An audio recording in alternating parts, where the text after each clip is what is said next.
All right, Tarique Rahman, once labelled the dark prince of Bangladesh politics and long seen as the controversial heir to a powerful political dynasty, has finally stepped into the spotlight.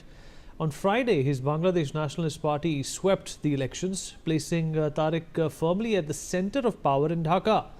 India, which was closely tracking the polls, moved quickly to congratulate Tarique even before the final results were formally announced.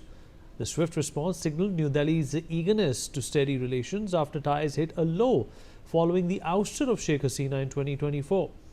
For India, the BNP has traditionally been viewed as a more liberal and democratic alternative to the ideologically rigid Jamaat-e-Islami. With Tarique now poised to become Prime Minister, the key question is whether this moment marks a reset in India-Bangladesh relations. Long overshadowed by his parents, former President Zia Rahman and former Prime Minister Khaleda Zia, Tarique has set out an agenda of his own. His slogan, "Not Delhi, not Pindi, Bangladesh before everything," signals a foreign policy that seeks distance from both India and Pakistan. In his first public address, Tarique avoided fueling the anti-India sentiment that had surged after the killing of radical leader Sharif Usman Hadi. While India does not feature directly in the BNP manifesto, Tarique has pledged to secure a fair share of water from Teesta and Padma rivers, calling it vital for Bangladesh's survival.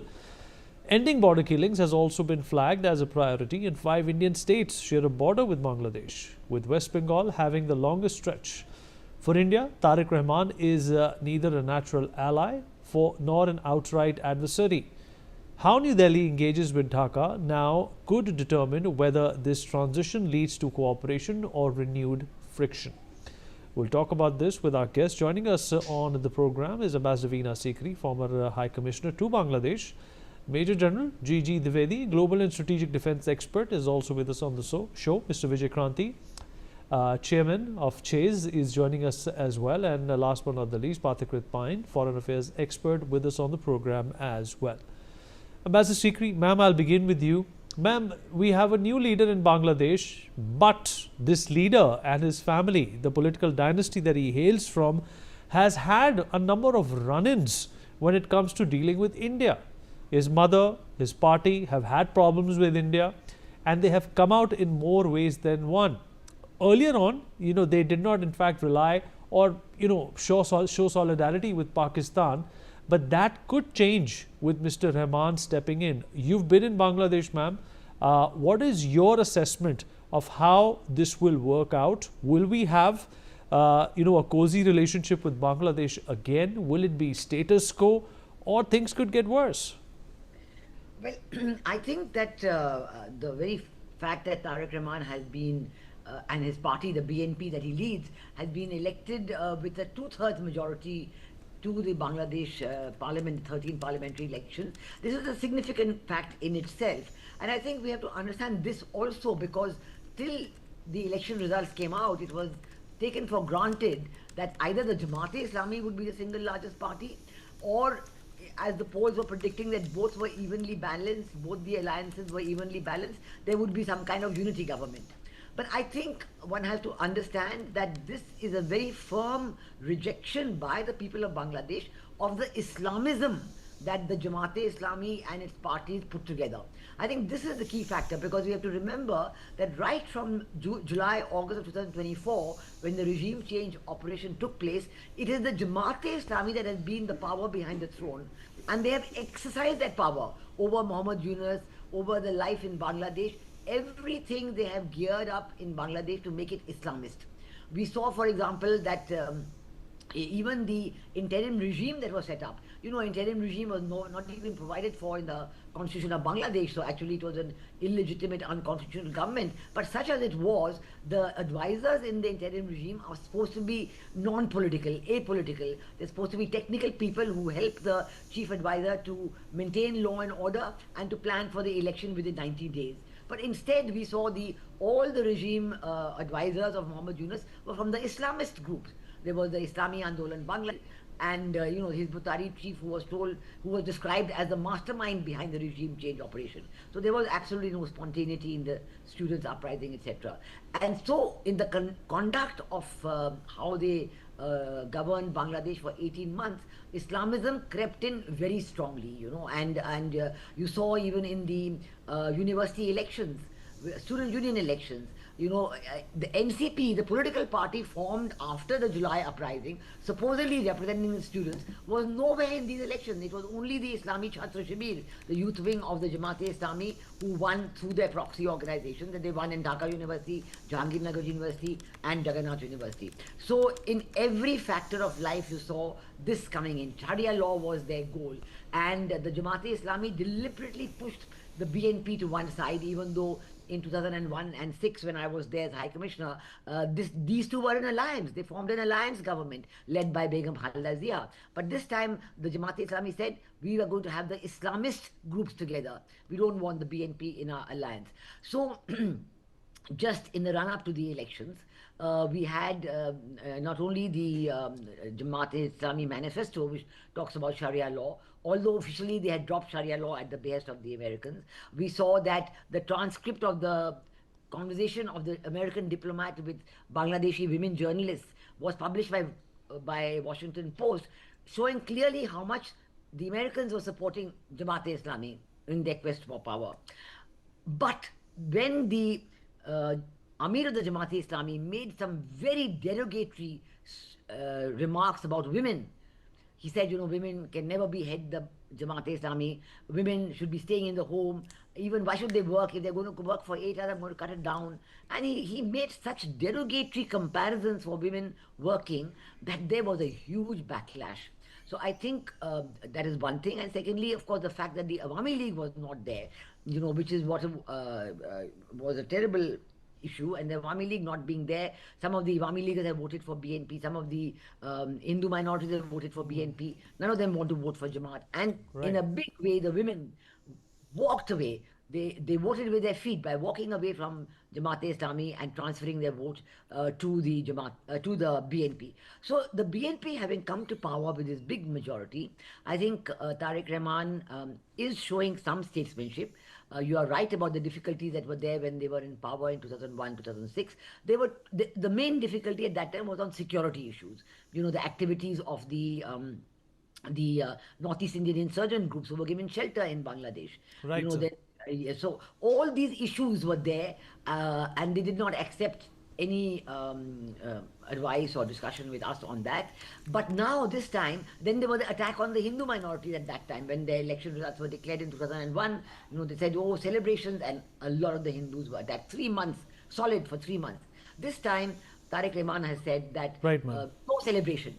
He has received very well the message from our Prime Minister. He has spoken to our Prime Minister today, our foreign minister. So all this shows a mature approach to governance this time. And today the news has come in that even the Awami League, what they have done, what the BNP has done in Dhaka, is break the lock of the Awami League office to show that Awami League is no longer a banned organization and they can come and use their office. They've said that they've said that we're going to have no celebrations, no hooliganism, absolute serious work. So I do and the second fair enough, ma'am. I see your point, ma'am. Let me rope in General Dwivedi as well. General Dwivedi, another condition or rather caveat that the new leadership has put is that they're going to be negotiating with New Delhi when it comes to Sheikh Hasina and her returning to Bangladesh. India has made it very, very clear and also expressed concern that she will not be given a fair trial in Bangladesh. How do you think that changes the equation between these two nations? And will that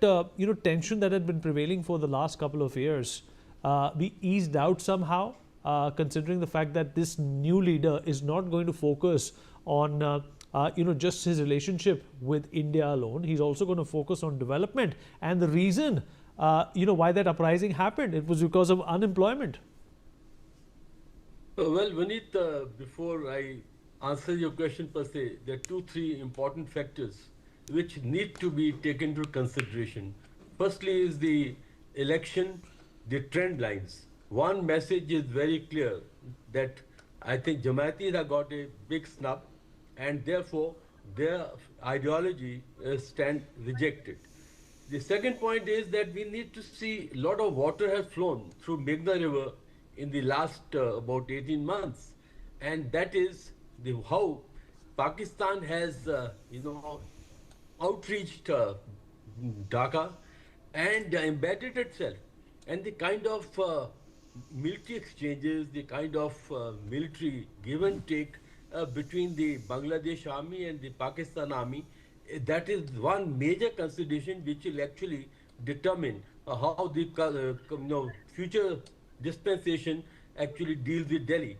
In this, as far as ISI is already deeply embedded in Dhaka, and about a dozen visits that have taken place, and some of the MOU have been signed.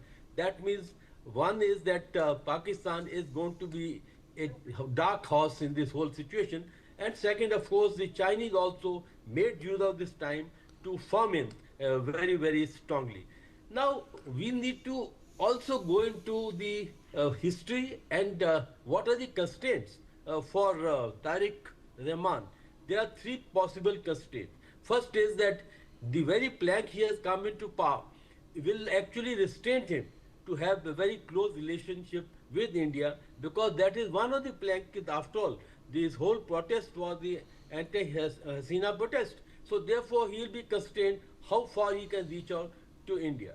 The second is the how he is going to play out America and China, because both the countries are actually in slugfest and there is a serious rivalry that is on. And thirdly will be, of course, the economic issue per se. So I feel that Tarique Rahman will be constrained because of the stance the party had taken. Secondly, the groundswell, the basic kind of, I won't say hostile feeling, but there is a certain amount of grouse against India, especially that we are given asylum to Sheikh Hasina. So therefore, India will also have to do very tightrope walking and possibly play the carrot and stick, because neither Bangladesh should take us for granted, nor we can also take the Bangladesh dispensation for granted. So this is going to be a very fluid diplomacy, and we have to navigate through a lot of uncertainties and complexities, because today, if you look at it, the Bangladesh as a nation, there are a number of contradictions, and these contradictions, how they'll play out. Uh, Vineet. All right, fair enough. Mr. Kranti, how are you looking at this situation? In a way, it feels much better than what we've been seeing in the last couple of years, what Bangladesh turned into under Yunus. One thing which I find is very, very positive and hopeful for India is that the environment which was created by a person like Muhammad Yunus and the way he had leaned so uh, bluntly on Pakistan and other forces which were inimical to India, and the agenda he has been running, this election, number one, shows that people have rejected that mindset, that approach, which is a very positive sign for India. This gives India enough chance to start fresh and deal with the new Bangladesh government. And luckily for that government, because they have got two-thirds plus majority, so they don't have to rely on those elements who are being bluntly inimical to India.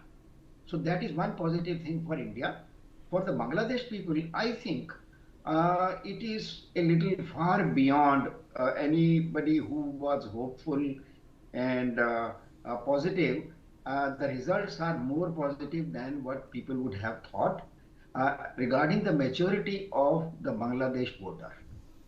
The environment which was created after the so-called Gen Z movement and the kind of the feverish environment created by Muhammad Yunus and Jamaat-e Islami and all those elements, the way they killed uh, Hindus so openly, and the way Muhammad Yunus has been defending it, rather trying to tell India that nothing is happening.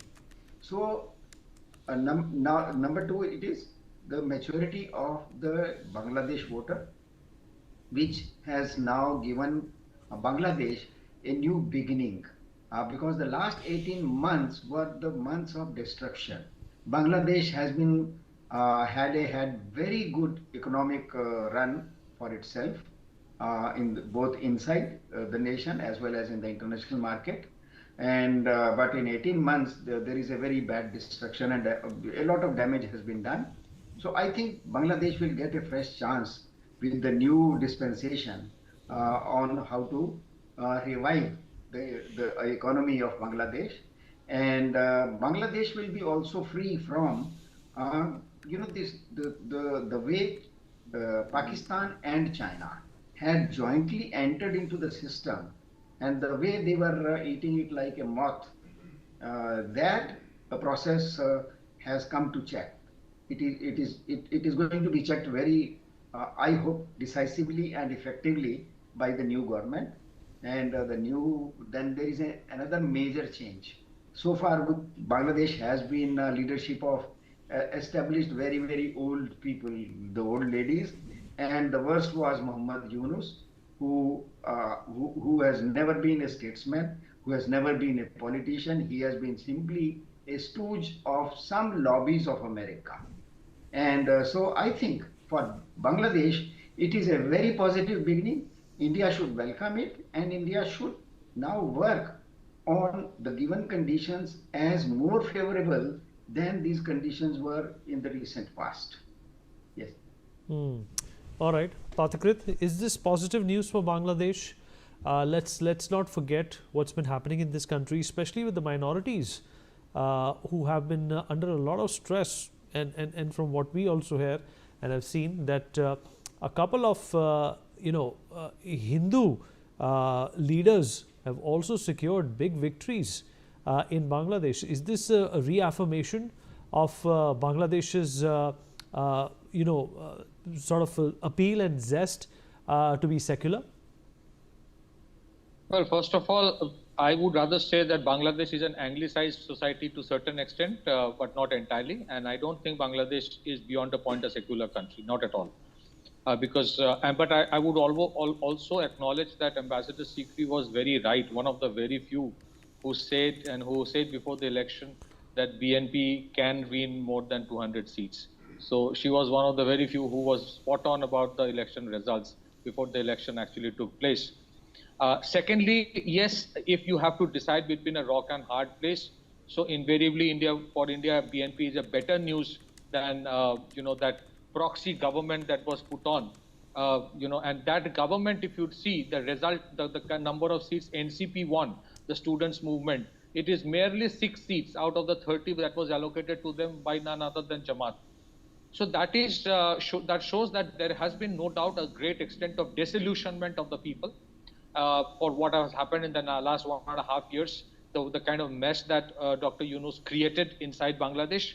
But a lot would depend upon how much this government, this present regime will be in a position to undo the wrongs. And that would decide whether this government is a ray of good hope for the minorities of Bangladesh and for India or not. It appears that Tarique Rahman wants to reshape, rebrand BNP as a far more, inclusive party. But there is a history of BNP of what had happened when they were in power in early 2000. There's a history of the Chittagong Arms Hall that really took the relationship between India and Bangladesh during BNP rule at its lowest. But I hope that it will not happen like that. The issue is also about this. In Bangladesh, BNP might be in power, but the street power is still to a great extent with Jamaat. So Jamaat will try to do everything possible to destabilize the government to show that BNP is not successful in terms of its governance. So the possibility of violence coming down, I think it's still too premature to presume and predict. It will all depend upon how much BNP is willing to reinstitutionalize the police force, which have been completely, defanged, which for the fear of persecution and prosecution is scared to take any action. Secondly, whether the BNP regime is in a position to take the students back to the universities and colleges. Number 3, the kind of entrenchment that the Pakistanis already have, the radical extremist elements within Bangladesh, how much BNP government would be in a position to throw them back. And therefore, I think that while, to a certain extent, it gives a sense of optimism that You can negotiate with the people of Bangladesh, with the government regime, with the government over there, that they don't need to be pro-India, but they should at least be neutral and not allow the Bangladeshi land to be used for anti-India activities. However, I think we should not lower our guards so far as the border issues are concerned. The fencing of the border is absolute necessity. Hundreds of kilometers still remain unfenced. The West Bengal government has been directed by the Calcutta High Court to hand over almost 180 kilometers by 31st of March. I don't know whether they will do it or not. So cross-border terrorism challenges, cross-border infiltration, and all kinds of anti-national and illegal activities that happen in the border regions, those we cannot presume that it will stop overnight. And therefore, I think challenges do remain. Yes, BNP will be, BNP being a legacy political party is far more mature than a planted proxy of an NGO who came because his masters told him to come. And also we must remember the kind of optimism and anticipation that it was visible that the Americans had from the Jamaat groups. It seems that somewhere they would still ask the BNP to accommodate some of them, including possibly Yunus becoming the president of Bangladesh. So definitely it gives some sense of hope for a better situation, but I think it's too premature even now to presume that peace would return within Bangladesh. They have more than 350 textile companies which have shut down. There are hundreds of people who have lost their job, hundreds of thousands. Now, it will not be easy for BNP to reopen all of those in 1 month or 2 months. There are crises of banking also in Bangladesh. But at the same time, those who brought them to power would expect quick results. Now, quick results will not happen. That is the time when possibly BNP will try to, Jamaat and probably the NCP will try to capitalize on that by saying that BNP has failed. So how much Bangladesh would be in a position to not fall in the trap of another regime change operation will decide the future of Bangladesh. The popularity or unpopularity of NCP winning only 6 seats out of 300 or 299 shows that it was not a spontaneous student movement. It was a regime change operation, and the whole of Bangladesh unfortunately fell for that trap. Would they be resilient enough not to fall for that trap again? Well, that will show the morning after and how it would be. Back to you. All right.